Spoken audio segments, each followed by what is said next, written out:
समाज है जो देश को चला रहा है, देश की रीढ़ की हड्डी है, लेकिन यही सबसे ज्यादा दुखी है। और जो मुख्य में लोग हैं जिनका इस देश की आजादी में कोई योगदान नहीं रहा है, जिसने कभी तिरंगे का सम्मान नहीं किया है, बाबा साहब के बनाए संविधान का कभी सम्मान नहीं किया है, वो आज देश को बर्बाद करने पर तुले हुए हैं।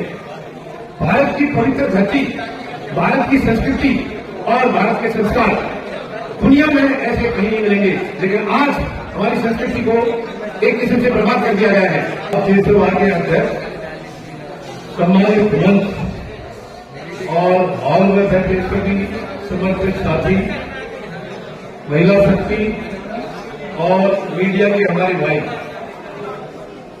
सबसे पहले मैं महेश मालव जी का और वीरेंद्र यादव जी का धन्यवाद करूंगा, जिन्होंने मुझे मौका दिया आज आप सबके बीच में आने का।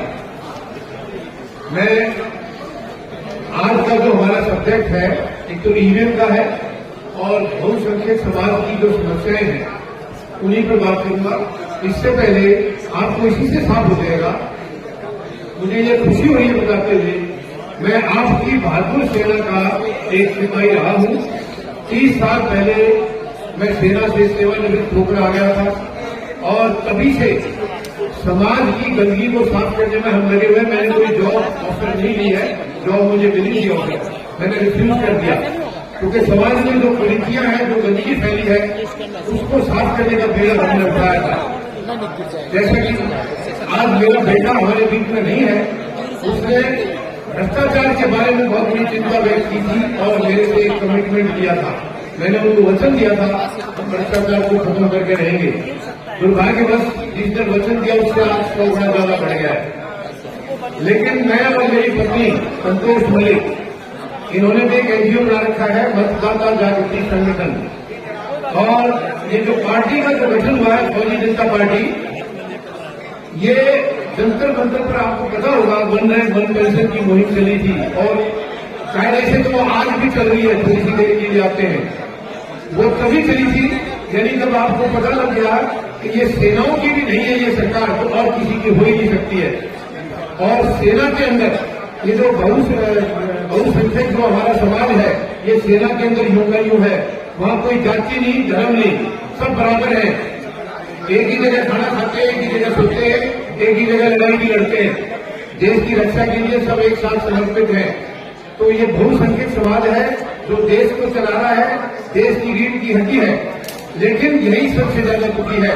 और जो मुख्य में लोग हैं जिनका इस देश की आजादी में कोई योगदान नहीं रहा है, जिसने कभी तिरंगे का सम्मान नहीं किया है, बाबा साहब के बनाए संविधान का कभी सम्मान नहीं किया है, वो आज देश को बर्बाद करने पर तुले हुए हैं। भारत की पवित्र धरती, भारत की संस्कृति और भारत के संस्कार दुनिया में ऐसे कहीं नहीं मिलेंगे, लेकिन आज हमारी संस्कृति को एक किस्म से बर्बाद कर दिया गया है, खत्म कर दिया गया है। मैं आपको किसी एक पार्टी के खिलाफ या उसके हक में कोई बात नहीं कहूंगा। कुछ महीनों से हमारी 3-4 महीने से किसानों के साथ बहुत महत्वपूर्ण मीटिंगें चल रही थी और मैंने उनसे ये निवेदन किया था, एनडीए और इंडिया दोनों को बाहर करने का समय आ गया है, क्योंकि ये दोनों एक ही है। नाराज नहीं होना, कोई आप अगर इनमें से किसी का हिस्सा है, नाराज नहीं होना, जो सच्चाई है मैं वो बता रहा हूं। ये दोनों एक ही है, एनडीए और इंडिया दोनों एक है। एक में मौका खत्म हो जाता है, दूसरे में चले जाते हैं, जो वहां दरवाजे बंद तो यहां आ जाते हैं।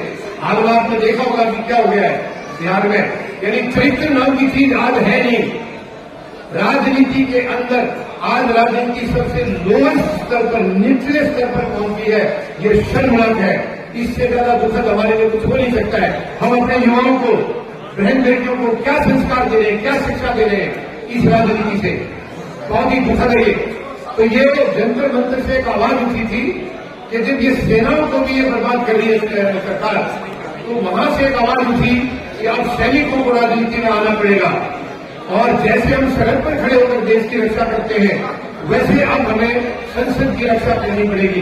तो मैंने किसानों को ये कहा था, आप अपने बीच में से देखिए, गरीब ही गरीब के दर्द को समझता है और गरीब ही गरीब को दे सकता है। किसान किसान के दर्द को समझता है।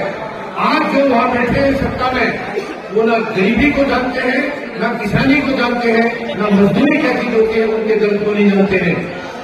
तो ये मैंने उनसे कहा था किसानों से, और उन्होंने मुझे ये कहा सर इस वक्त समय जो है दूसरा है, अभी इस वक्त एनडीए को आउट करना है और इंडिया गठबंधन जीत की तरफ बढ़ रहा है, हमें उनका साथ देना चाहिए।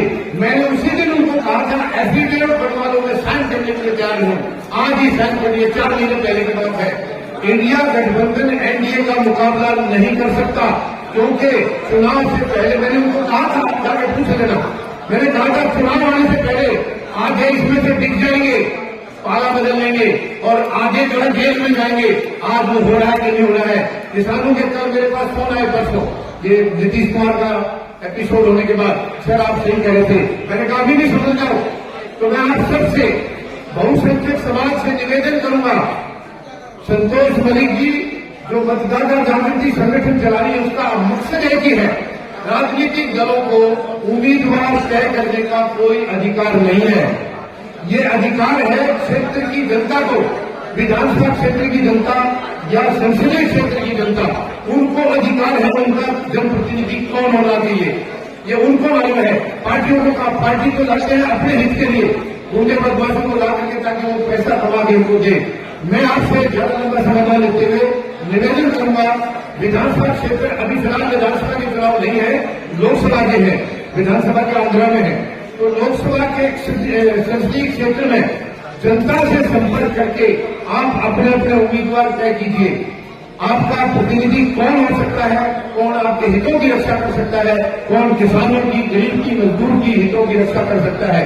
यानी कि बहुसंख्यक समाज जो आज तक नकारा गया है, अब समय आ गया है उन्हें सत्ता अपने हाथ में लेनी होगी। सारा मैकेनिज्म तैयार है। आज मैं निवेदन करूंगा, गांव गांव में घूमे, सारा मैकेनिज्म महेश मानव जी कुर्सी में लगे हैं, विजेंद्र यादव जी भी लगे हुए हैं, हम इसका पूरी तरह से तैयारी करके गांव गांव में दौरे करें और वहां से हम उम्मीदवार लेके आए ताकि इनकी जमानतें जब्त हों। इंडिया और एनडीए दोनों की जमानतें जब्त हो जाएंगी अगर आपने बीड़ा उठा दिया तो। अब आज हम हकों की बात कर रहे हैं, लेकिन हक हम इनसे लेने की बात कर रहे हैं। ये हक नहीं देंगे क्योंकि इनकी वही तो जरूर है, हमारे हकों को खा के वही तो इनकी पूंजी है, वो आपको क्यों देंगे।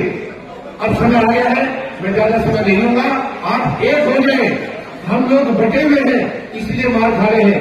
आज ना किसान एक है, ना सैनिक एक है, बहुसंख्यक समाज सारा बटा हुआ है, गरीब मजदूर सब बटे हुए हैं। ये आके लॉलीपॉप दिखा देते हैं, बैठा देते हैं और हम इनकी बैठाई मान करके हम इनके साथ हो जाते हैं और वो फिर 5 साल बर्बादी करते हैं। तो मेहरबानी करके मेरा निवेदन है आपसे, एक हो जाए और अपने अपने उम्मीदवार अपने वर्ग में से निकालें, अपने यानी 90% से ज्यादा हमारा ये बहुसंख्यक समाज है और वो चंद लोग जो 10% से भी कम है, वो आज इनको बर्बाद करने पर तुले हुए हैं। हम अपने उम्मीदवार निकालें, ईमानदार, डेडिकेटेड, जिसका चरित्र बहुत ऊंचा हो, उनको निकालें, तभी ये देश विश्व शक्ति बन सकेगा। ये जो सपना दिखा रहे हैं, ये धार्मिक बातों को ला करके जाति और धर्म में बांट करके कभी भी देश को ये ऊपर नहीं ले जा सकते। ये देश बर्बाद करने पर तुले हुए हैं, लेकिन हमें देश को बर्बाद होने नहीं देना है। ये मेरा आपसे निवेदन है। मुझे पूरा गर्व है आप पर, आप इस पर विचार करेंगे और हम एक प्रॉपर तरीके से अपना एक व्यवस्था बना करके और इनको विस्थापित करेंगे, इनको हम उखाड़ेंगे। जय हिंद, जय हिंद, जय हिंद।